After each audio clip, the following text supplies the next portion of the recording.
pew, pew, pew. Welcome back. Here's another take for DM Talks. Hello, everyone. Welcome to another episode of DM Talks, a podcast that aims to promote well-being and assist healing, whether that be physically, mentally, or spiritually. Ultimately, we just want to be seen in our entirety, and this podcast hopes to show listeners how multifaceted they are. We're all the center of our own universe, so why don't we do more to better our own existence? Pew, pew, pew, pew, pew. We're hoping that this will go through because listeners, we're really struggling with the technology today. We really are. It's been a time. Let me tell you now that Mercury retrograde is in full force. We are recording this at the start of June, so things are a bit wavy, but it's okay because we moved and we're going to get you an episode. Exactly. I'd love to welcome to the stage. I was about to say welcome to the stage. I didn't even say my name yet. Hello, everyone. Hello, DM Talk listeners. How I'm DM Talk family. My name is Sarah, and it's Sarah DM, aka DM Sarah, and I'm your podcast list. I don't know why I'm chatting shit. Sorry, I don't know what happened to me. Chat I just was mate. That's fine. Chat it. That's what I do. Sometimes I'm like, welcome to another episode. What's the podcast called again? I've forgotten. No, honestly, sometimes I need to have my prompts up to remind me, but it's okay. I'm your host, Sarah DM, aka DM Sarah, and today I'm joined by the lovely, the creative, the funny Bradley. Pew, pew, pew. Yes. Hello to the virtual stage, Bradley. How are you doing today? I'm good, Sarah. Thank you so much for having me. I feel quite honoured that I've had all this time with you because I thought we'd just record it and be done, but we've been through so much together already. Like this has been you said. Like Mercury retrograde, I am watching you with like a fine eye from now on. Like I'm prepared for the next few weeks fully. Like this has been a time. Well, I'm happy that I was able to let you know. It's quite funny because I think the last Mercury retrograde that we had was in January, and I did a podcast recording. I did it it was called Root Work. It was with Danielle. And that is an amazing episode. Shout out to you, Danielle, if you listen to this. But oh my God, the technical glitches on that episode were ridiculous. By the end of the episode, I wanted to throw my laptop in the bin, throw the microphone away. Like I was done with all of it. Like mate, me and Josh, my another co-producer on the podcast, we were literally like screaming at the technology because nothing wanted to work with us. But it's okay. We learned that in January, so we're a bit more restful for this one. Exactly. We're like, no laptops will be thrown in the making of this podcast, you know? Oh my God, literally. But hello to the virtual stage, Bradley. I'm so happy for you to join us today. Please, could you let listeners know a little bit about yourself? Yeah, definitely. So I'm Bradley and I'm from Essex in England. I've lived here pretty much all my life, moved around a little bit, but still an Essex boy through and through. I've always been a massive theatre nerd, film buff, TV fan, and a Disney parks fanatic as well. I worked at Walt Disney World in Florida for a year back in 2017. It was the best experience of my life. I'm still trying to find that thing that's going to beat that experience. But hey, we move. And I, over the past year, obviously everyone had a really rough time with mental health, trying to find ways of occupying their minds. And I've always been a very creative person. I've always loved my technology as well, apart from today. And it's been, I basically took what I knew from editing and using like certain softwares and my love for the Disney parks and brought the magic home. We couldn't go to the parks last year because of the pandemic. So I thought, hey, how can I bring this magic home for people? So I basically reached out to people from all across the Disney company, from all around the world, from every department, from Imagineers to performers in Shanghai, Disneyland, Paris, Florida, California, to people that have worked for Disney weddings, so many different people, and just brought it to people's ears for daily listening.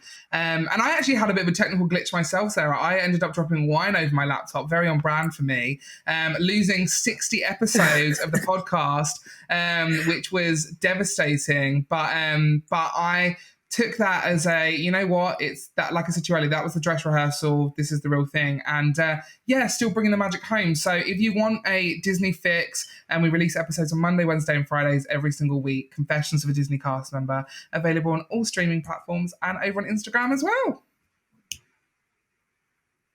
Honestly, amazing. Like, thank you so much, because I actually found you through your co-host Sophie, who is also a Disney fanatic, and I'm just happy that like you're so present with your childhood curiosity. Like you said something earlier in the one of many technical glitches that we had, of how bringing your childhood loves to your adulthood and like the journey of that. So it's really impressive that you can explore more of your child self, and you can explore more of Disney, because you said Imagineers, you said food and beverage, you said so many people around the world, and like now your podcast is a platform that, or another medium that they can explore on. So we appreciate you. Definitely.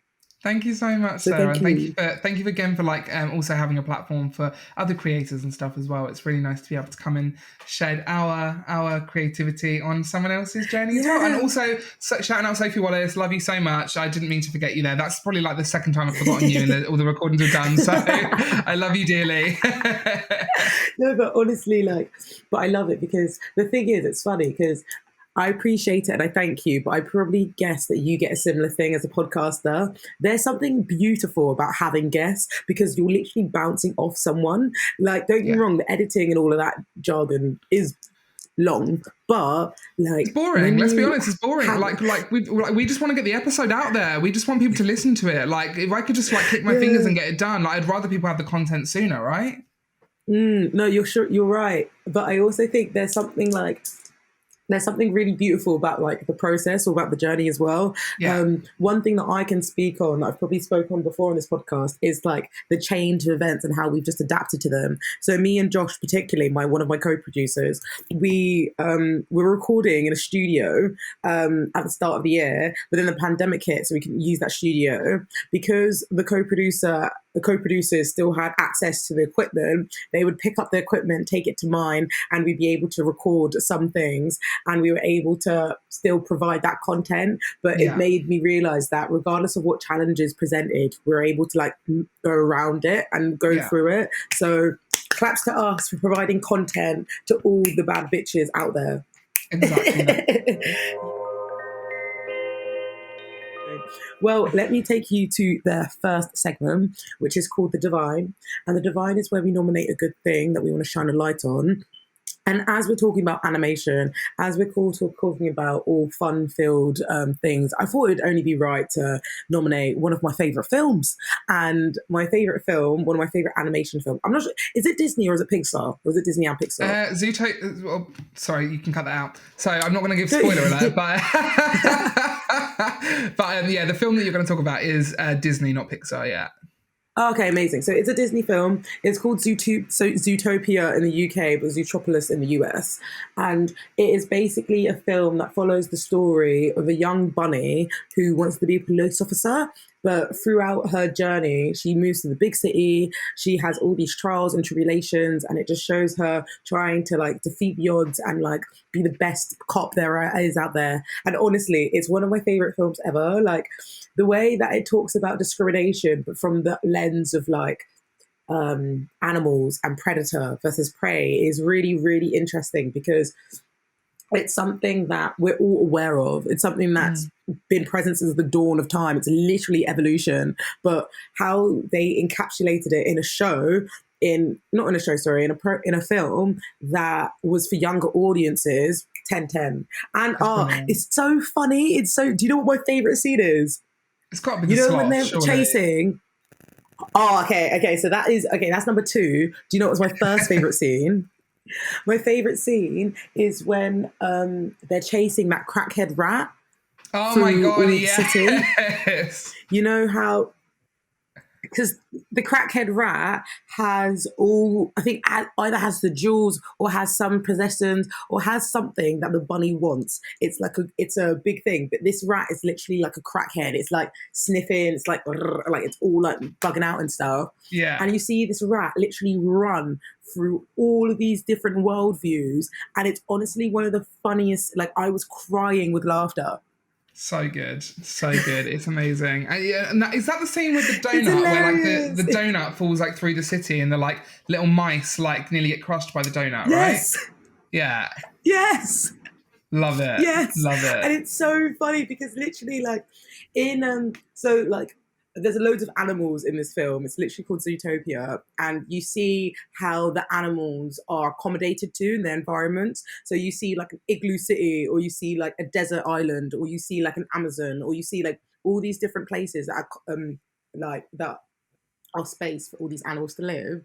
But when this crackhead rat is running, it's literally going through all these different environments, and then there's this one environment that is specifically made for like really really small mice, and there's a donut that's like coming down, falling on all these small cars, nearly hitting this small mouse, but the bunny saves the small mouse, and oh my goodness, it's so funny. I honestly recommend everyone and anyone to see it. Amazing, amazing, amazing. We were in the Divine, so I'm going to talk about that. Where were we up to? Zootopia. So the crackhead rat, yeah. Sorry, the way that you said that made me laugh. But yeah, the crackhead rat, so funny. Just chasing through town to town to town, and you see it go from all these spaces to collect its goods, and it's just so cheeky and sly. And yeah I think that's one of my favourite scenes from the film. So definitely recommend everyone seeing it. What are your what's your nomination for the Divine? I'm a huge fan of Disney and animation in general, but I do think that I have to say, as we are on the topic of animation, that my favourite film is, and the thing I'd like to nominate for the Divine is Bolt, which is a really underrated, underestimated Disney film. It's for anyone that doesn't know, it's about a dog who thinks that he has superpowers, only to find out that he is part of a TV show that he has been led to believe that he is actually living real life with these like super crazy like villains and stuff, and he has to save his owner Penny, who is his owner in real life but also in the show.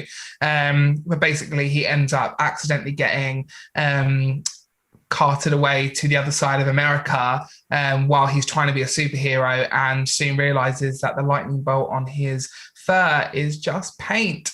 But the thing that really sits so well with me with Bolt is that it's the moral compass of no matter what he goes through and how like traumatic it is for him that he spent his whole life thinking that he is a superhero, to find out that he's not. He never stops giving up to go and find Penny and save her from whatever she might be going through on the other side of the world. For him, really, like for him to travel across America is a massive feat. So I just think that the courage and the bravery and the like self-motivation to, obviously I'm talking about dog here, you know, in animation, but still like all of those things are things that I take with me in my life, and that's like never stop trying to get to where you want to get, because no matter what hurdles you come across, you can achieve whatever you want to achieve. Put your mind to it. That's exactly what Bolt does, and that is exactly the answer I said in my Disney interview that ends up getting me to Disney World. So yeah, like I do think like it's like I think there's so much greatness around that story, and people really need to give it a better shot. Also, Miley Cyrus is in it, and I love Miley Cyrus. So yeah, no, honestly, that was such a lovely nomination. I've watched Bolt quite a few times, but after you spoke on it, it's actually made me appreciate it a bit differently, because like this idea of like not giving up, I think it's very loud to me at the moment, but like it's reoccurring in every Disney film or every animation film or every kids film, you know, like I don't know why, but like Stuart Little just came into my head really quickly. And Stuart Little wasn't even animation. Stuart Little was literally about a mouse who is trying to find their own in a family which is accepting of them, but the world doesn't accept them, you know? And it's not giving up on yourself and being your own biggest fan and being your own biggest supporter, which is amazing. So thank you for that. So much to be said. You know what? Yeah. This is a perfect moment to take it to Decoding the Messes, which is another segment that we do where we unpack mess, which is online or offline. And today, which the episode is all about animation, I wanted to talk about this idea of like how people undermine animation. Let's start with that. So people sometimes undermine animation. They think animation just might be for kids, but that's not the case. Animation is literally a genre. Animation is an art form, and it is a medium which explores so many different things. Like, you can't say Fantastic Mr. Fox and bloody Zootopia in the same bracket, or you can't say that like Finding Nemo and Shrek are the same thing. You know, like they're very, very, very different. They're different worlds, and you know, I just love it. It's amazing. I like obviously going to speak about like so many different things in this conversation, but it needs to be appreciated. And I do think over the years, like, we have come to appreciate it more, even with things like The Simpsons and Family Guy being like adult, in quotation marks, adult animation. But like, it's so varied. There's so much going on in that art form that we need to appreciate. No, you're right. Like, even when you said those two shows, my first thought was Rick and Morty, and how Rick and Morty is such a popular show because Rick and Morty, they literally talk nonsense all the time, but then they talk about philosophy, but then they talk about so many like dark humor that makes you realize that nothing is really that deep. Like, you can watch an episode on Rick and Morty and it can encourage you to realize not to be so hard on yourself when you're choosing your fate. Like, right now I'm thinking of the episode when Morty's trying to make his find the future, but he's using like these crystals to like guide him. And he's like, oh, but I want to be with her, and he keeps on getting himself in such messery just because he's not going to choose for himself. He wants to like choose in relation to what would be the better outcome depending on this crystal. And like, that sort of suggests that it needs to be something outside of you to move forward, which isn't the case. You just have to find it for yourself. And like, definitely, Rick and Morty, it's one of those shows where it's so aggressive and so funny and so strange that you can't, it's not deep. It encourages you not to think that things are deep. Does that make sense? Yeah, and it comes down to like escapism thing again, doesn't it? Of like, we can watch something and almost just find innocence or like happiness out of something. Don't get me wrong, that like with Zootopia, for example, there's so many meaningful topics in that, but something like Rick and Morty can just be an escape from everything for a second and be like, okay, this is fun. I'm allowed to have fun without thinking of the world and all the craziness is going on for a hot second, you know? And those shows are so important. Even though this is an animation, I'm just going to mention this show quickly. Have you watched Superstore? Yes, I love Superstore so much. I'm obsessed with that show. It's hilarious because, like, with someone who has so much retail and hospitality experience, or even the fact that, like, my last job was retail, you wouldn't expect me to finish my shift to then go watch something about retail. Yeah. But I was obsessed with it. I loved it because it even gave me that escapism of hilarious, like, just laughter, like, literally belly laughing. My favorite character is Dina. I think she's the sales assistant we all wanted to be, but we was too scared of losing our jobs. She's like, honestly, it's when she gets in beef with her colleagues. Do you know what she says? She goes, your booze fuel me. I was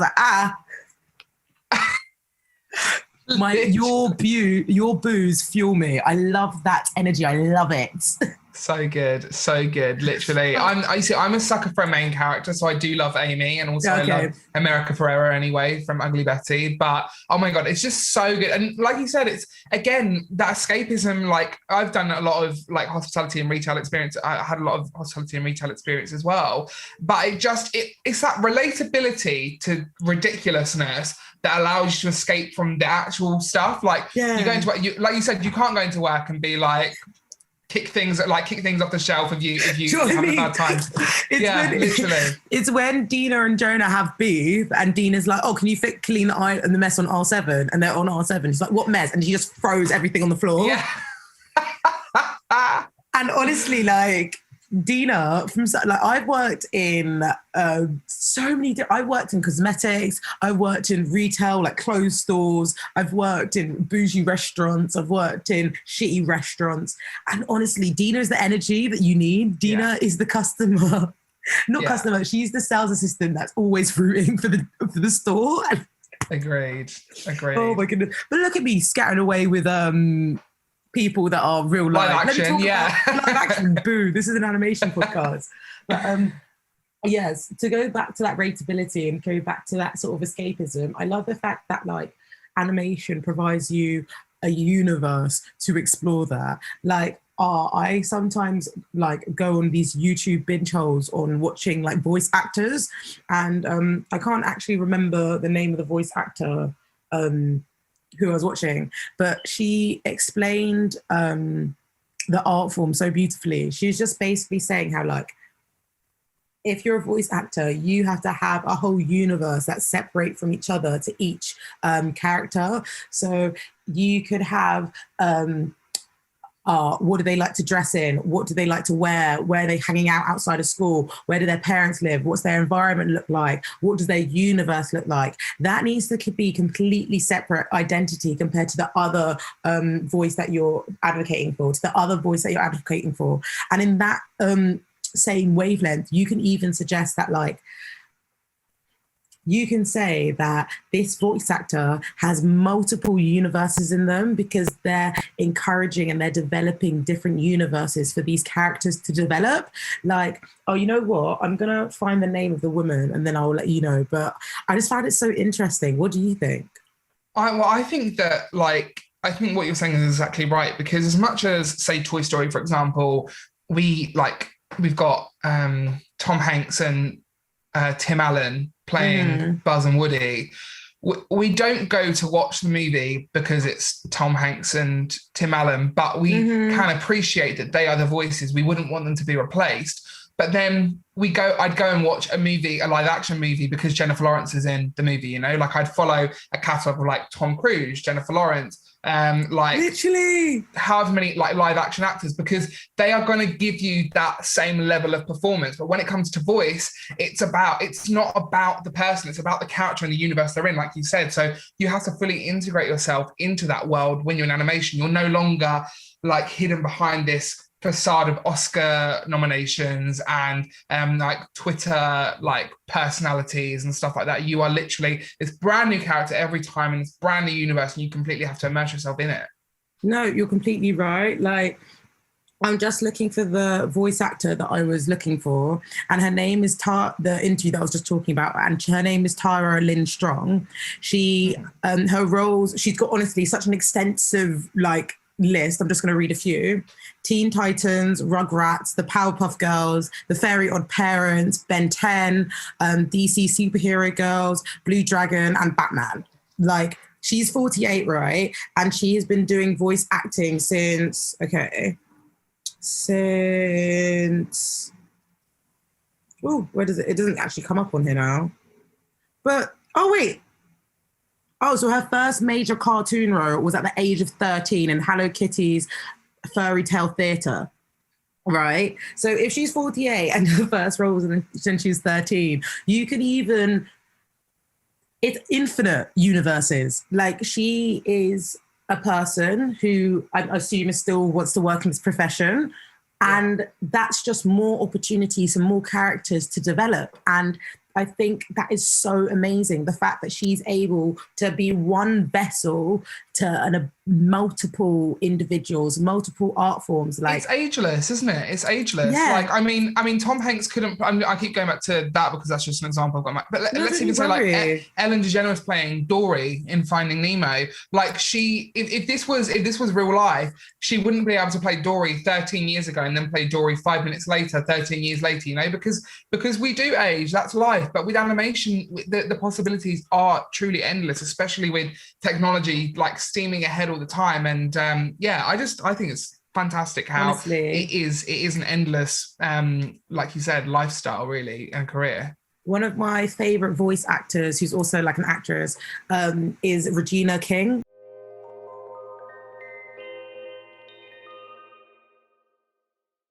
Yeah, Regina King. So she's an American actress. But have you ever watched The Boondocks? No. So The Boondocks is a program that's African American centered. It's very like quote unquote like controversial. It's very like, it's funny, it's hilarious. It was very like forthcoming for what it was. So like in the 2000s, that's when it came out, and they used the word like because it's like African American centered, like the way that they use the word like Negro, or the way that they use the word like hose, like, do you know what I mean? Like all of these words that are like sort of in African, quote unquote, African American music were in this show. It's an adult show, obviously. It's an adult show in America. And Regina King is a black woman, a black African American woman who voices the main two characters. So it's literally amazing, because like you'll see an interview of her, or you'll see her in the studio, and the two main characters are brothers, and she'll just be going back and forth to the brothers, and it's insane. She's literally so talented, and so just the way that she's able to manipulate her voice and able to showcase that diversity, or that like, honestly, I'll show you a clip after I watch this of like the two main characters arguing, and you think the two main characters are arguing, but they're being voiced by the same person. How are they doing that? Yeah, no, like, and also you said they were brothers, right? This is by a woman as well. Like it defies the norms of what we can do in live action, because again, like the possibilities are endless. And also like that, I just want to say at that point, it frustrates me so much that the only award that is given out like as a mainstream award at the largest film ceremonies is best animation. I'm like, hang on, but what about all this other stuff you're giving awards for live action movies, when actually a live action movie might take 2 years to make? And animation, like Mitchell versus the Machines that I spoke to you about when we spoke previously, that took 8 years from start to finish. Like these movies take years, and like someone's entire career sometimes to create, and yet we give one award out for it. It's so bad. But I honestly think that like hopefully at some point, let me manifest. Me and you are going to host the show. We're going to host the award show, because just imagine if there was just an animation award show, like specifically just for animation. Yeah, there should be. Sick. That would be yeah, sick. I'm here for it. I love. I'm going to bring it back again to the Boondocks, because that show was so eye-breaking for its age. Like it was so timeless. Like I remember the show came out in 2000, right? And in that show, there was a whole episode of why one of the brothers, I can't remember if it's Huey or the other brother, he's more into like his social justice. Like he's just very forward thinker, and he like really takes on influence by the African-American people that walked before him.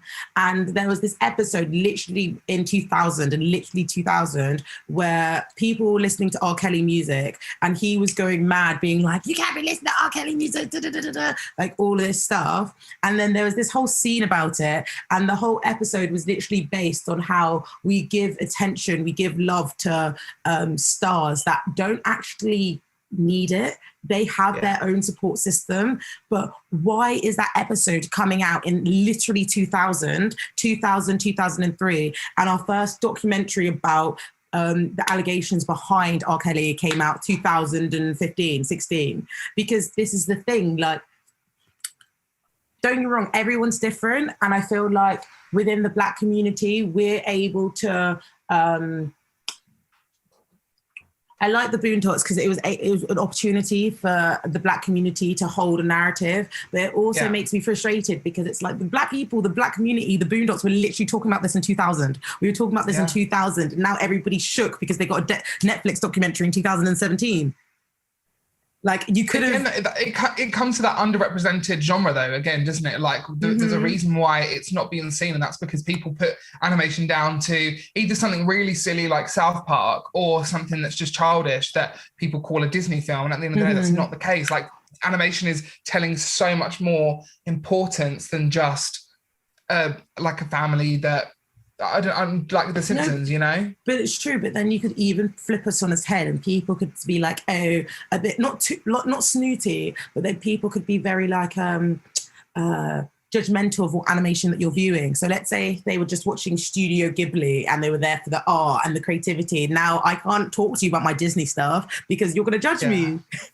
And like that shouldn't be the case. Animation was literally an art form to produce the content. Like one of my favorite fucking Disney films to this day is both the Goofy films. So so good. The one when they went, to be fair, I always confuse the two films. There's this one, I want to say that they went on a road trip, and there's another one where there was a camp. Yes, we've got a very Goofy movie. Oh God, now you got me questioning myself. Well, either way. It's been a long time. But those films are beautiful. Those films, I think they're recorded in the 1990s or the 1980s. But because it's such a, because it was such a long time ago in regards to like technology, they actually drew every single scene and like analyzed that scene into production by film. So like just imagine drawing it, taking a picture of it on film, and then producing moving images with them. Crazy.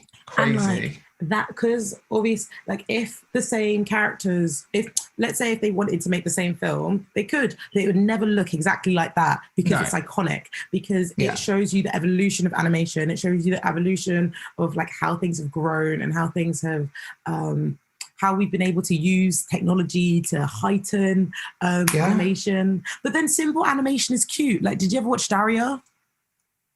No. It's a cartoon, but it's a very simple animation, literally like a face, 2 dots for eyes, smile. And it's very like, it can be quite bland sometimes, but also it's very like insightful and funny and like just really like, it's weird because even though it's an American show, I get a lot of British humor vibes from it.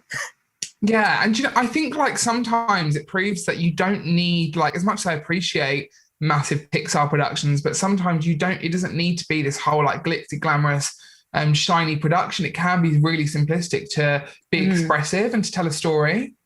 No, for sure. And like, it actually makes me feel so amazed by how far we've come. Like we're only young, but animation is we've experienced the best of it. We've got like pre-noughties, and then we've got all like Tom and Jerry to now. Pinky and the Brain. We've got Pinky and the Brain. Love, dream. What are some of your favorite British animations? Oh, now that's a question. Yeah, man, because that's the thing. This is something that I realize a lot in animation world. Like, there's a lot of in anything we always talk about America. Let's talk about Britain. Yeah, I'm just trying to go through my head to think like, oh God, what is British? Okay, so obviously one of the best, which Americans probably don't even know, is Arthur.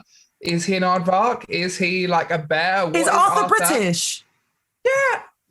I did not know that. No. I don't think he is. No, if he is. We can check. But like, I didn't know Arthur. I loved Arthur growing up. I loved it. Oh my God, everyone's going to be like, this boy is so stupid. No, it's actually Canadian. So I'm halfway there. But still not British. That's quite funny.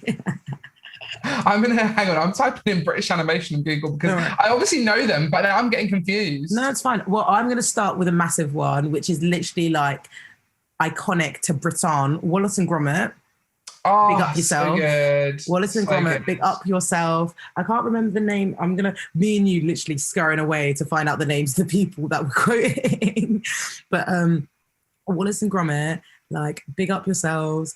This is literally, it was created by Nick Park and Aardman Animations.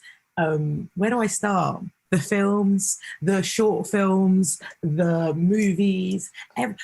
It's literally like, they make the animals out of clay. Can we just I was literally going to say, there's one thing drawing like a piece of art and then bringing it to life through like several drawings is a completely other thing. To like I couldn't make one thing out of clay, so let alone like have to constantly move these things to make it happen, right? I remember when I'm such an animation nerd. Like, I'll watch the film and then I'll watch the featurette, and then I'll watch interviews on how it's done and stuff. And I remember I was watching this interview about Wallace and Gromit, and it was when the film, The Curse of the Were-Rabbit came out. Yes. And that is iconic. And I remember they were talking about filming this specific scene, but because obviously everything's in clay, they have to move their arm, let's say a figure's arm, every 1 second. So they'll move it, take a picture, move it, take a picture, move it, take a picture. And then by the time they've got, let's say 50 pictures, my man Wallace is moving, and it's just yeah, it's crazy because the Curse of the Were-Rabbit, that's a funny film, but it's also it's also a new film. One of my favorite old films, like a short featurette from Wallace and Gromit, was have you seen the Wrong Trousers? Wrong Trousers. I'm getting, because the one that sticks out to me is A Grand Day Out. That's the one that sticks to me. Oh, I forgot about A Grand Day Out, but the Wrong Trousers is with the penguin, the naughty penguin, who tries and steals, who makes the trousers so Wallace can fit in them to steal some jewelry. And that whole I think it was made in either the 90s or the noughties, but that whole film is practically silent. Wallace is the only person who's talking, but Wallace, he's only talking about bloody crackers and cheese. Yeah, Wensleydale, yeah. Exactly, Wallace is just present. And that whole film, I think it's only 10 minutes long or 15 minutes long, but it's so funny because it brings the animation and mixed with the music and the facial expressions. It just makes it so much more interesting and funny. Do you mentioned penguin there, and I another one that does come to mind is Pingu. I don't know if you watched Pingu when you were younger. There are times when I'm feeling down and I think, what can I watch that's going to make me feel better? And I just put on Pingu compilations because it's just so ridiculous that there's no speaking in the whole show, is there? Was there a narrator on it or something? I think. So. Oh no, I think there was a narrator actually. And he might have just said at the start something, but then obviously Pingu and his mum, it literally. Yeah, exactly. And just the baby just crying all the time, and it's just such. When we think what's weird is that I think, like you said, even my mind went blank when you said British animation. I was like, oh my God, all I can think is Disney, DreamWorks, Illumination Presents, all of these different ones. But we have got Wallace and Gromit, we've got Chicken Run, Pingu, all of these crazy movies that are cult movies for us as British people. Yeah. Do you know another great British classic? The Cramp Twins. I don't think I ever watched the Cramp Twins. Oh, so the Cramp Twins literally followed a story of these two boys. And I remember the show because it was on ITV and I always used to watch it before 4:30 after school. And the Cramp Twins were about, to be fair, was it a mix between British and America? It might have been, but I don't know. But the Cramp Twins, it was follow the story of these two boys. One of the boys was quite cute. He was quite... not innocent, but he was a very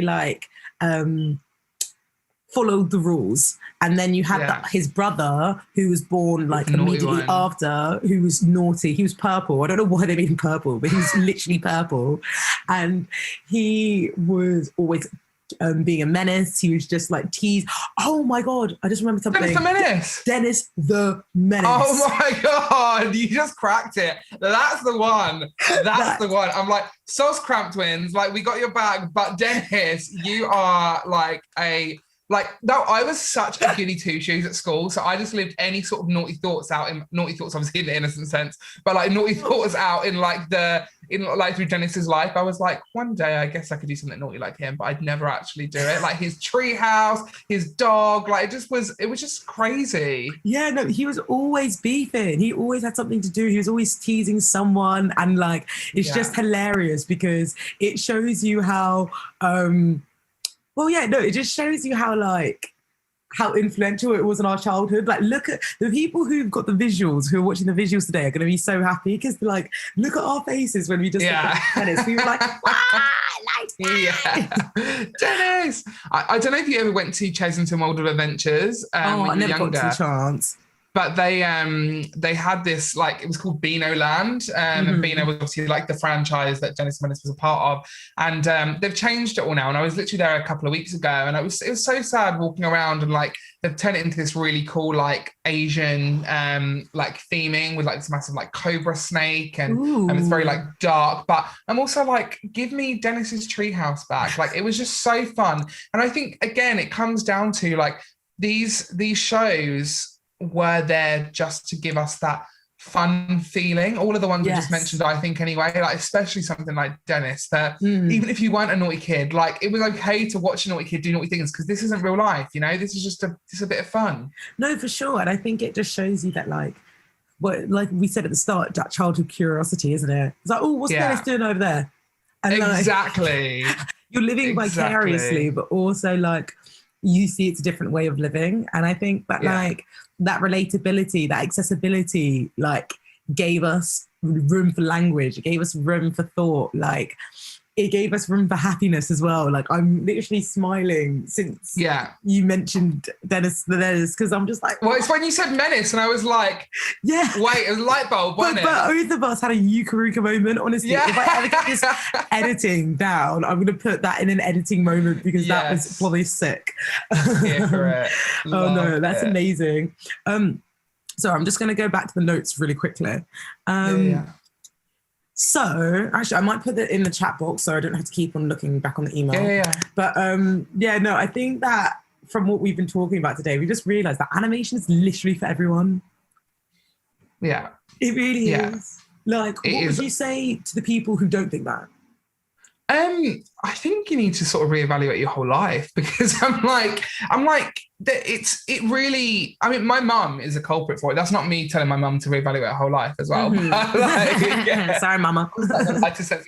But yeah, I just think that it's okay to enjoy something that's not serious, something that's not or like at least not serious in the forefront. Just because something is animated or has like initial child context to it doesn't mean that you're not going to enjoy it. Take that moment to realize that, okay, we're allowed to be kids whenever we want. And this comes back to me being a massive Disney fan and Disney Parks fan as well, that like and people have exactly the same views on the Disney parks as they do about animation in general, that this is for kids. Like, why would I go to Disney? It's for children. Like, that's absolutely not the case. You are only as much of an adult as you allow yourself to be. Other than that, we've all been through the same experiences. We've all been through a childhood that may have like not been the best time, or may have been the best time ever. But take them good bits and allow them to live through these animations that, like I said, take years and years and years to make, with these incredible stories that are scripted, like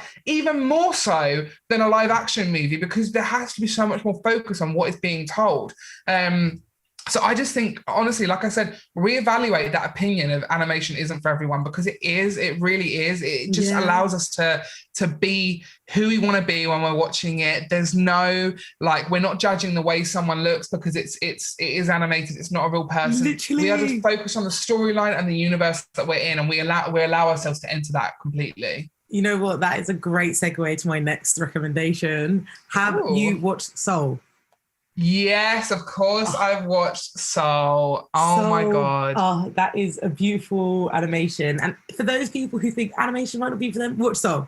Watch Soul, because I think like that is such a good program for, no, it's not, I keep on saying programs, but like that's such a good film for kids, adults, authenticity, passion, accessibility. I don't want to spoil too much for anybody who hasn't seen it, but this film literally follows a jazz player who wants to make his big break. However, he gets lost in he gets lost in the universe. Let's just say that he gets lost in the universe. But I loved that show because, like I said to you before about animation having voice actors having multiple universes for their characters to live in.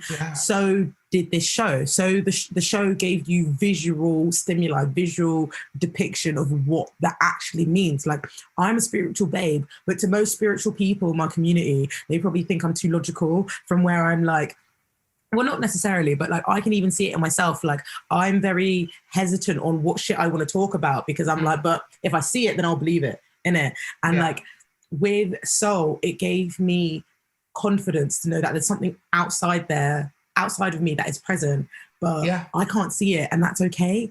And you just have to try your best with what you have. Definitely, 100%. I mean, Soul for me came at a really crucial time. And again, some people might listen to this, or even conversations I had with people before, and I might say something like this, and I'll think, you're watching a cartoon, you're watching a kid's film, what do you mean this has had that influence? But I don't want to be as bold to say that Soul saved my life, but it was one of those films that after watching it, I really sat down and thought, hang on a second, why am I constantly looking for something that is right now unreachable and not just enjoying the moment I'm in, you know? Mm-hmm. It is, again, I don't want to spoil too much about the film, but it is really about taking a step back and thinking, we spend so much time as adults looking for purpose and looking for something that is going to tick a box and make us feel fulfilled, only to get to that point and then realize, hang on, I spent all that time getting to this point. Now I want the next thing up. Because that's just, as human beings, that's what we do. We are always looking for that next best like outfit, the next best amount of followers on Instagram, the next best holiday, the next best promotional job. Honestly, you're right. And at the end of the day, we waste so much time doing that. We forget to actually enjoy the moment that we're in. And for me, that film just did exactly what I needed it to do in my head. I've had so many, and I think that so many of us have had so many mental health issues over the past year. And for a film that isn't even directly based on mental health, it's not like Inside Out, for example, where it is. It's not like it doesn't even focus really on depression or anything like that. But like subcontextually, it really is all about that. You are honestly nail on the head. You've got films like Inside Out, which tells you about emotional intelligence, but you've got a film like Soul that tells you about being present and being an energy, really. Yeah. Because like, without spoiling it, you know, Soul, the main character's partner. Yeah. The main character's part. Yeah, the main character's 32? She's called 32, I think. I think she's called 32, yeah. 32, who's been about it for a while. Like, even seeing 32's development in the fact that, like, they deserve to be here, you know? Yeah. And, like, that's another thing that we do as humans. Imposter syndrome, we don't think we can, but we can. Yeah. Of course we can. And we put mental blocks up because, like you said, we don't think we deserve it. And we absolutely do, but we can, and there's things right now in my life that I'm struggling with that I just get so in my own head about. And I'm like, and we try so hard to get out of it, but that's just a vicious cycle because then we're like, oh, wait, no, because like it literally goes back to that thought of like, no, I'm not deserving of this like happiness or this exact thing in my life. And it's like, no, you are. But then you go back to like, no, I'm not. And that is just mental health for you at the end of the day. I could like talk about that forever, but it's really wholesome to know, again, no spoilers, wholesome to know that there is a journey that all of us can go through if we allow ourselves to get past that initial mental block. Yeah, and like it's interesting that you said that because in conversations outside of this, I've been talking about invisible rules, how we all have invisible rules that we put on our inside our head that we do and we don't do, and we move accordingly, all these conditions. And who put those conditions up? You did, not as in you, but like I put my conditions up for myself. You put your conditions up for yourself. The next man put conditions up for themselves. And once we realize that those conditions are malleable, they can bloody move. Like maybe they helped us in high school, but they don't help us now. You know? Yeah. Like there's all these different reasons to why we need to be open, and animation, particularly this film, allows you that. So no, honestly, like Love this it. has been great. Go and watch it. Like if you haven't watched it, I've literally watched it, I want to say 5 or 6 times since it's been released. And I don't do that with films. I'm not like an avid rewatcher. Like my sister watches everything like 10 times and I'm just like, no, like on to the next thing. But this film just hit me so hard. And I just even wanted to give the the creatives the time that it deserved to really process Honestly, what was going on, because there's so much going on. And it's like funny as well. It's not a sad film. It's hilarious. I literally laughed through the whole thing. I was laughing and then I was crying and then I was like, oh my God. Do you know what scene shook me? You know when one of those beings, I'm not going to say much, one of those beings are in the crisp packet? Yes. Everybody who's a spiritual person, watch that film, right? And you'll understand exactly what I'm talking about. That's how you feel when you're doing shadow work. That's how you feel when you are understanding that there's more to the world than just this bloody physical shit. And it's so weird because, I mean, I don't know, so many people do different things to watch it. Some people do bloody drugs, some people watch animations. Everybody has a different thing to realize that there's so much in this world that is unseen, and animation gives you the relationship with that. Oh, you know what? We're talking so much and decoding the messes, and I'm loving it. But I think we're going to have to wrap up this segment with some of our favorite recommendations, because I know we can talk like there's no tomorrow. Literally. On the back of that, I want to recommend Coco, because Coco is a beautiful film that get your tissues out though. I cried, I laughed, I was hurt, I was shouting at the telly like, go on, do it then. Do you know what I mean? Like, it was such a good program. No, why do I even do this? It's even the same programs. But that film was iconic. I also think, like, from a spiritual perspective, like, I think anybody who wants to learn about grief, watch that film. Whether that's an adult or a child. I mean, if the fact that Coco is, I guess, a kid's film, quote unquote, it's like so beautiful that children now have that to watch if they ever experience someone that they lose, you know? So that's what I'm kind of like grateful for. But I'm also grateful for about this idea of respecting the dead and respecting like your ancestors, because we all hear that in life, whether that's in your spiritual relationships, whether that's your family, your relatives, or whatever. Yeah. But I didn't I mean, I knew of it, but when I watched Coco, I could see it. Yeah. You know, like I could actually see how this relates to that. Like it wasn't just me praying to my nan anymore. It was me valuing what she taught me here and what she's doing past, you know? It also makes, I speak about this with some of the guests on my podcast, that as much as obviously I love the Disney company so much, they have been very, it's been a tough time when it comes to diversifying their catalogue, I think. Mm-hmm. And to see a film like Coco come out and appreciate the Mexican culture and celebrate Day of the Dead, because it is such a celebrated holiday that should be more well known. I was very naive. I didn't know what it was until I watched Coco. But again, animation allows us to educate ourselves on these incredible journeys that different cultures go through. And I'm so glad that films like Coco, Princess and the Frog, Moana are coming to the forefront that allow us to experience more than just some random American princess, which, don't get me wrong, they're valid. I'm not saying they're not, but there has to be room for everyone. And if you are going to the cinema, if you're going to a Disney park and watching a parade, every person deserves to look up and see someone that they can see in themselves, rather than just someone that looks like the rest of the world. No, for sure. Honestly, that was such, that is beautiful what you said. Still waiting for Disney's first gay prince, but you know, it will come. Moana, that's a great film.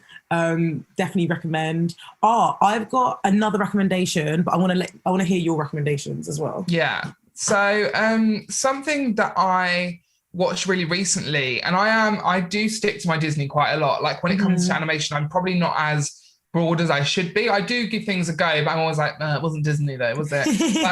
But I mean, I do like, I love DreamWorks, I love Illumination, I love Studio Ghibli, I love like all of these independent guys that make these incredible films, like Kubo and the Two Strings, I think it was called, that won the Oscar Animation Award a few years ago. But one film I watched recently was called The Mitchells versus the Machines, which was absolutely insane. It's a Sony production. I can't remember the main creative's name, annoyingly, but it's on Netflix, and it basically follows this unconventional family who basically help save the world from the robot apocalypse. And like, it was a perfect mix for me of like, I'm a huge like apocalypse fan. I don't want it to happen, but I'm like, give me Walking Dead, A Quiet Place, like all of these things. I'm like, I'm all here for it. It's like you don't want it to happen, but if it does happen, you're prepared.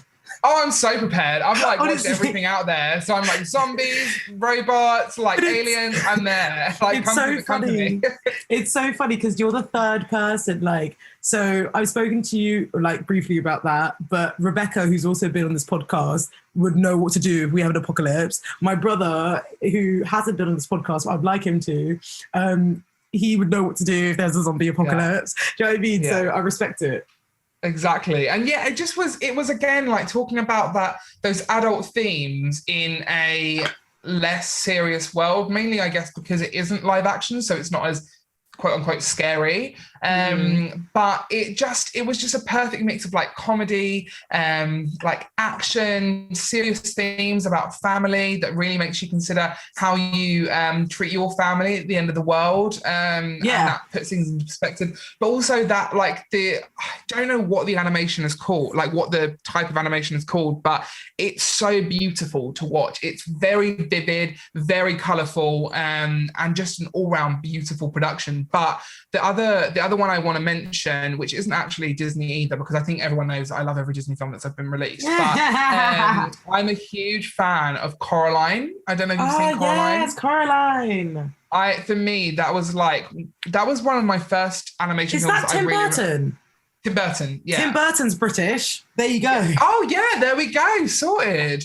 But yeah, absolutely phenomenal film. It's a little bit scary, and I like a horror film or thriller, like that sort of vibe. So really great storyline, and also shows that animation hasn't always got to be happy-go-lucky. It can be creepy as well. Yes. And I love that. Again, it's diversifying the genre. It's saying, no, we're not just going to give you like happy songs and love stories. We're going to talk about like how there are other universes within this universe, and like there's evil people out there, which again, relatable, you know? No, for sure. Like that was actually amazing, and thank you, because like those recommendations are definitely things that I want to watch.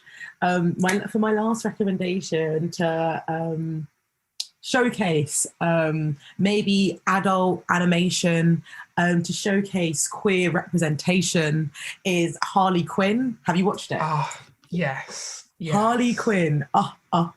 So people might have their own connotations with what Harley Quinn is because of DC, the Marvel world, the like superhero world. Like, I'm not here to change your mind, do you? But I'm here to tell you that Harley Quinn, the animation by DC, is one of the best animations that I have seen in a very, very long time. Yeah. It follows the story of Harley Quinn after she tries and separates herself from the Joker. She lives and becomes to love Poison Ivy, and it is one of the funniest but aggressive and beautiful and eye-catching stories that there is out there. I'd say if you want to compare it to anything in like maybe violence-wise or like color-wise, I'd say Rick and Morty, just because there's a lot of fighting, there's a lot of swearing, and there's just a lot of like attitude. But I love it because it's women-centered, it's relatable, it is iconic, and it's honestly. And queer, and like you said, the queer representation again, like it's something that is so even in live action, but also more so in animation. It's slowly but surely coming out of the woodworks. But I mean, there's nothing wrong with hitting the fast forward button, in my opinion. And a production like that can really like get us ready for whatever's to come next, I think. But I love it as well because it's like, with that show particularly, Poison Ivy and Harley Quinn, they're together. Like that's what the comics encourage. There's actually a card called the Lovers in tarot, and the Lovers talks about choices. It talks about alignment of values, and it talks about fertilizing your ground, but in a environment that is mutual, that is nurturing, that is comfortable. And that card is related to Poison Ivy and Harley Quinn because of like the fact that they care for each other, but their dualities make them learn from each other. Not duality, their polarities make them learn from each other because they're very, very different people. It's funny because I think I saw a tweet the other day actually being like, Poison Ivy's out here trying to kill billionaires, save the planet, and you guys have beef with her. Do you know what I mean? Like she would be a superhero in all of our eyes in this world, because it was in a male-dominated space. She was getting beefed with. Like, literally. She's a G. Yeah. Oh my goodness. I just think we stand Poison Ivy. We stand Poison Ivy. Literally. You know what? When I post this picture, when I post this episode, I actually did this whole look with Poison Ivy a couple of maybe like October now. But it's honestly like one of my favorite things. I love Poison Ivy so much. I was about to show you the picture, but I remembered I deleted Instagram. So I'll show you another day. Yeah. Okay. Hello, everyone. I am currently saging, and that means we're going to have a tarot reading. This is Bradley's first tarot reading, guys. I'm nervous. No, you don't have to be nervous. It's exciting. And I think, like I was just saying earlier, like, I love tarot because it gives you perspective. Like, I can show you a card, and now that's just another way of looking at something, whether you decide to take it upon yourself or not. It's just the perspective, and I really appreciate that with tarot. So I'm just burning some cards. I hope that this message resonates with you whenever you get the chance to read it. I hope that I can be a vessel, a communicator, a translator from spirit, from divine to listeners and to Bradley today. I also ask for no projections as I show up in the state as I am. And I'm a baby girl that's divinely protected. So let's have a beautiful reading. So earlier, me and Bradley were talking about how we want to encourage more child play into our lives, but we also were talking about how can we take action to diversifying this field as well, aren't we? So I'm going to pull some cards, and if you could just really think of that intention, and if I could just really think of that intention, and we'll just see what the cards have to say, okay? So, I'm going to go with this deck first, okay? So, Spirit, Higher Power, Universe, how can I bring more play into my life? Okay. How can I bring more play? Ooh.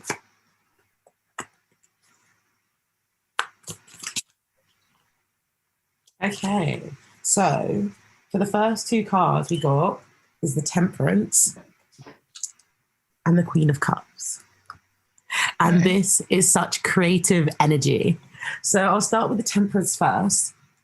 Temperance is a card that is a major arcana. This means that it's an overarching energy in your life. This is an overarching theme in our lives. And Temperance encourages you to strengthen your spiritual connection. So maybe you see how these individuals are like share.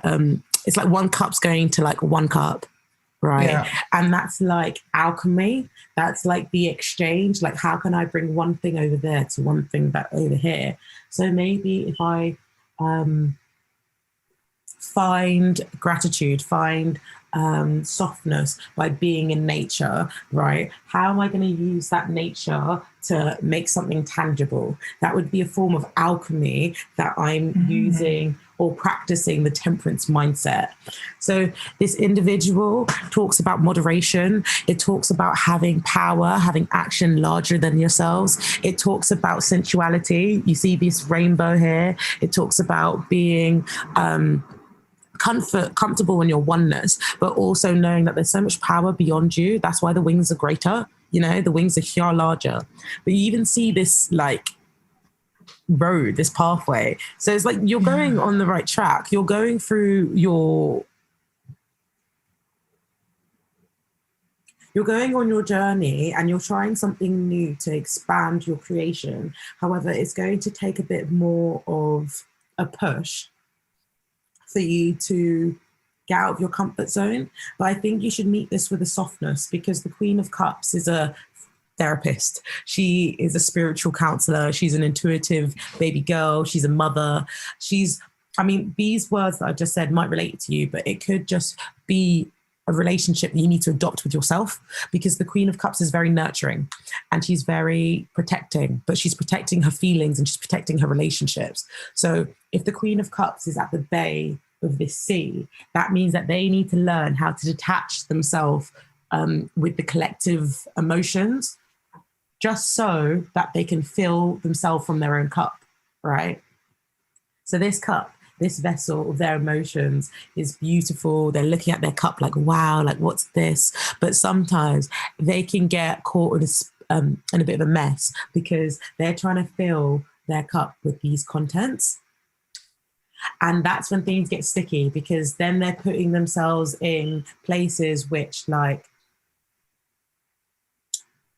aren't fulfilling. You know, when you have all these errands to do, all these jobs to do, and you're literally just spreading yourself really thin with all the people that you're seeing, with all the jobs that you're working. And the Queen of Cups is like, hold the throne, look after your emotions before they spill out, you know, put that energy that you're so carefully putting into others to yourself so that you can embrace the comfort of your throne.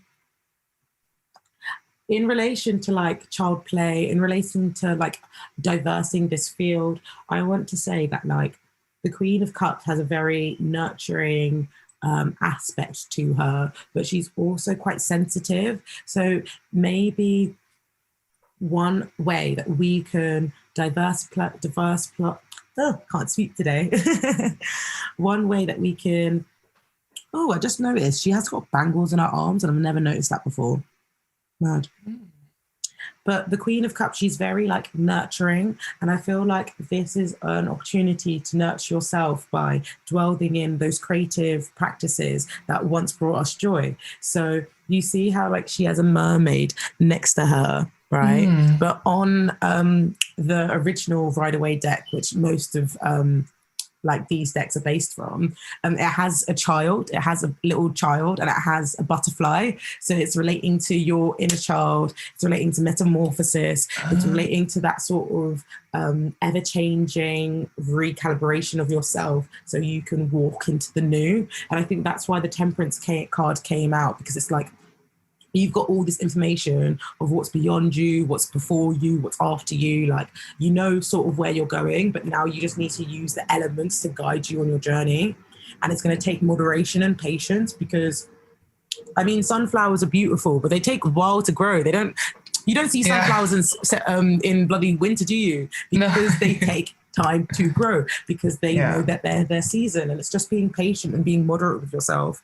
Maybe love's around the corner, because I don't know, I see a lot of like fertile emotions, because like, look, there's like a river here and then there's a river next to it. So maybe like these two are connected. Maybe actually putting yourself in your out of your comfort zone with others might even push more of this, not resurrection, but like push this reflection. I want us to get another card. Please can I have a card for clarification, Spirit? Ooh. Okay. Can I get another card for clarification, Spirit?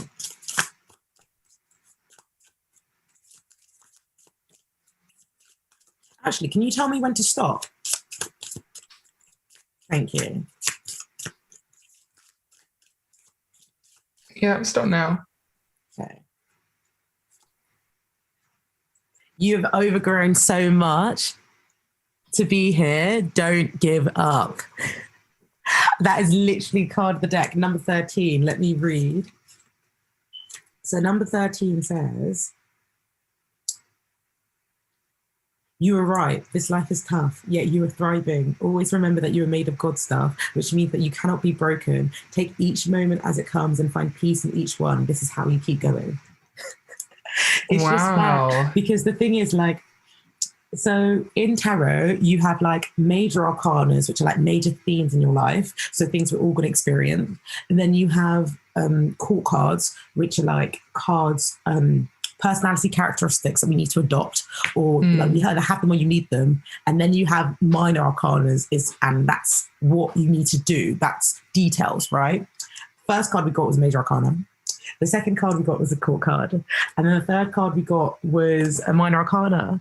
And this minor arcana, like, if you look at them, at first you might think they're fighting, but they could be dancing. They could be complementing each other. They could be wondering how they're pulling with and pulling against the natural current of the energy field that they're in. This talks about like spiritual strife, whether that's your own or whether that's outside of you. So you never know, maybe disagreements outside of you might have prompted you to think, oh, what do I want? How am I going to feed myself? How am I going to fill my cup?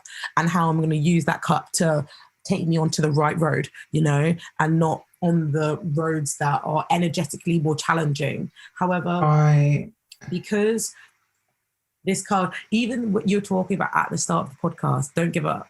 That's the premise of so many shows in animation. So many,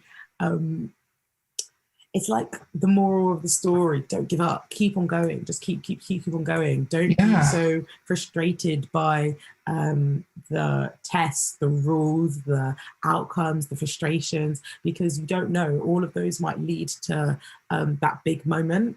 And I like this card because you see all these people and all these different outfits that sort of suggests that they're all going different places. Like, and you can't really follow their dress code. Like, what are you wearing? What are you serving? And then that will be your metric. That's what I'm getting from this energy anyway. I don't know how this is relatable back to the card. What was our questions? It was like diversifying the animation field, and it was also about how we can bring more play into our life. I can definitely see the play. Like, I can definitely see that, like, to be more open, to be more receptive to the things that are in front of us, so we can use them into like, well, I mean, for entertainment. So go on. Is it okay for me to speak at this point, or is it like, I don't know how it works? Yeah, speak, are you sure? Speak. Yeah. No, I was just thinking that, especially with the obviously, like, I do think that the not giving up card, along with the others, for me, I think obviously, I don't know when this will be released, but today is the 1st of June, so we are in Pride Month in the UK, and I think that it's, when it comes to the diversifying side of things, even like you said, with people wearing different outfits and like, who knows, they might be fighting or dancing. I think that we are all on, like, anybody that is part of a minority group, whether that comes down to race, race, sexuality, whatever that may be, we are on this ever-going journey where we can't give up, because we have got so far in the time that we have been fighting for our right to fit in, that together we are going to eventually make that change happen if we keep doing what we're doing. And that comes down to not giving up. And that doesn't just come down to life, that also comes down to something as small as a genre in a film, or as a creative project, you know, like, when are we going to see the first gay relationship in a Disney animation film? It will happen, but it won't happen if we give up. So we just have to keep doing everything we can to get to that point. And like you said, like, taking what we can to fill ourselves up with that cup for now, and just saying that we will get there. We just have to take everything we can at this moment in time. Don't feel disheartened by the fact that we can't get there as quickly as we want to, and just to keep going. No, it's actually, you're completely right, because I just realized, like, I was listening to what you said, and then at the corner of my eye, the card was like, Spirit was like, oh, pick up the card and pick up the one underneath it. So I did. How funny is this? Okay, so you can't make this up. It says, I have staying power. The things we truly want in our life require a lot of work, and sometimes sacrifices have to be made. When you are sure of what you desire, you have to hold on tight with all of your heart. The next one underneath, you can't even make this stuff up. I'm pouring into the divine cup that is me. Enjoy the sensuality of giving back to yourself. You, the source of creativity, replenish yourself fully and often. That is crazy.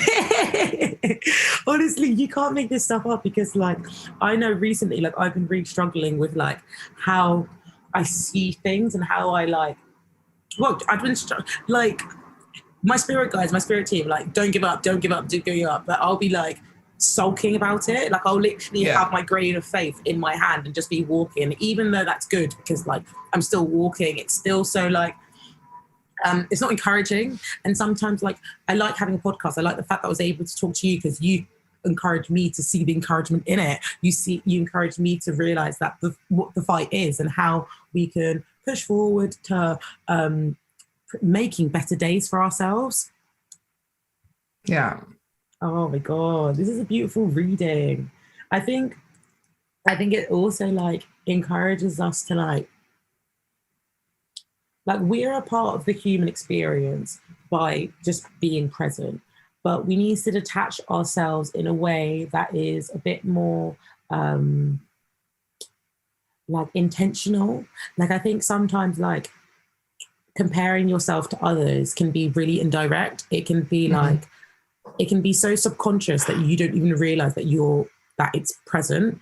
And I think Temperish encourages you to do things by your own metric, but understanding that the people behind you or like what's ever for you won't pass you by, you know?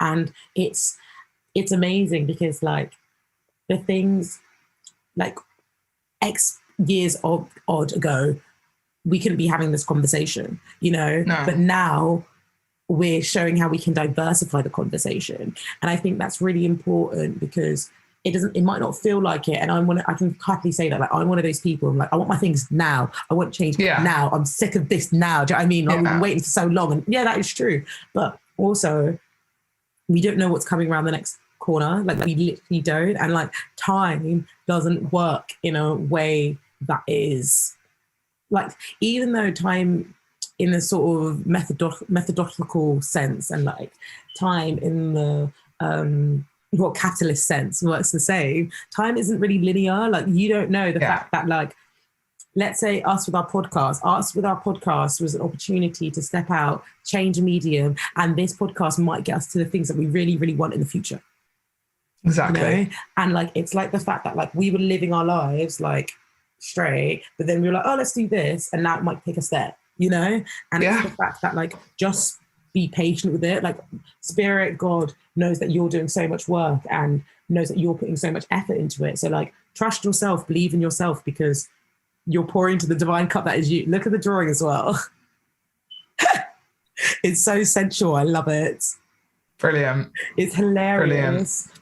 And like, it makes me feel very, very confident for the future. That's a lovely tarot reading. Oh, loved it. Thank you so much. No, don't you worry. Like, I'm just happy to be the vessel, you know? Like, I think this this tarot reading definitely encourages us to be more creative, and it definitely encourages us to be more patient with ourselves. So it's like, do less, but also like, do you, which I love. Yeah. Well, that means it takes us to the last segment of our reading. Oh no, the last segment of the podcast.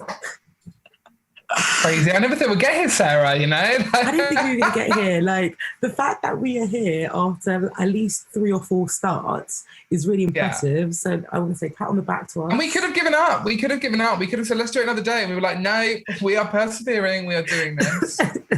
literally. And we did it. And I'm really, really proud of ourselves because we got here. But amazing. So the direct message is... a part of the show where we just leave listeners with a little take-home message. And today, I guess I want to leave listeners with, 2 things. And I think one of them is really relatable to this reading. My mum always used to say to me, everyone's learning the same thing at different times. And I think that's really relatable today. I even probably mentioned it on the direct message before, because there's all so much information in this world. There's all information, we all this knowledge, and we all have different forms of access to it, but we need to be comfortable in ourselves to receiving that information and not putting ourselves off and not putting others off by what they know, how little they know or how much they know.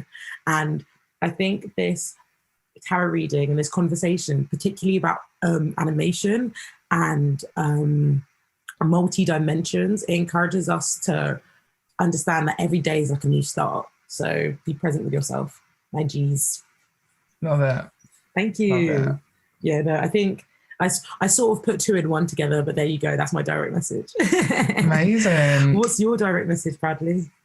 I think, yeah, again, like just be kind to yourself, reflect shamelessly. Like it's okay to sit with your own thoughts and to I love that. and just to let them manifest. At the end of the day, you are only going through what you're going right now to help you get to whatever tomorrow is supposed to be. And yeah, just sit with yourself from time to time and think, okay, why is my life like it is right now? Don't search for purpose, because purpose will come naturally. Just enjoy what you're doing, think creatively, think as positively as you can, and the rest will do its own work. No, I love that. Oh my goodness, I'm going to make this into a highlight. That was beautiful. Reflect shamelessly. Yeah. I love that. Oh my God, Bradley, you've been amazing. Thank you. No, you too. Honestly, you've been amazing. Like, I'm actually kind of gutted that we didn't do a DMC now. I'm going to have to get you come back for a DMC. Yeah, really just let me know. Yeah. Honestly, I've enjoyed talking to you so much. And it's so, like, lovely. And, yeah, no, thank you so much for coming on. I've really enjoyed this chat. Is there anything that you can leave listeners with, your socials, where they can listen to your podcast, like all of that good stuff? Yeah, so like I said, Confessions of a Disney Cast Member is available on every streaming platform. It's new episodes released every Monday, Wednesday, and Friday at midnight. I also have two other podcasts that I am producing and hosting at the moment. One is called Keep Calm and Bachelor On. If you watch The Bachelor, which is an American reality show, it's really good fun. It's on Hayu, and me and my friend Sophie B, we just talk about things week to week as they go by, just like a review episode. And then finally, the other podcast I am doing is season 2 is about to start at the end of June. It's called Gay AF, and that's with my good friend Charlie, and we basically talk about everything that it is to be a gay guy in this present day. So yeah, like if you follow me on Instagram, Mr. Bradley Coker, you'll be able to find all the links on there to listen to our podcast. But yeah, and thank you so much, Sarah, for coming and spreading your light and your and all your wonderfulness and allowing me to come on and share my thoughts and feelings. And it's been so nice being on this side. I was really nervous. Like, even though I podcast all the time, I was like, I'm never on this side. So it's really nice to get to do this as well. I get it, because it's nerve-wracking, because like as a podcaster, you're steering the conversation, but as the guest, you're just like, well, I mean, you're there for the chat. Do you know what I mean? Like, you're there for the responses. And like, I'm so grateful to have you on. You've really helped me change my mindset today. And I hope that listeners can too, because animation is great, but also the conversation's been even better. Do you know what? Yeah. I can't wait until we're the first host to this animation show. I can't wait for it. I was about to say show. Award show. That's what I meant to say. Because it can so happen. Just imagine me and you. Oh my God, I can't wait. Yeah, manifest it. It's going to happen. Let's think creatively and proactively, and it'll happen. Literally, no, it's been amazing. Thank you so much. Honestly, it's been beautiful. Thank you so much, everyone, for listening today. I've been your host, Sarah DM. You can find this podcast on all podcast streaming platforms, or you can find the visuals on YouTube. We also have, we're on Instagram, dm.talks. You can follow my personal, dm.sarah, which is dm.seerah. But without further ado, we're going to go now and we're going to enjoy the sun, because, well, it's just been a nice breezy day and I'm excited to continue this day. Thank you all for listening, and I hope you have a lovely one. See you later. Bye.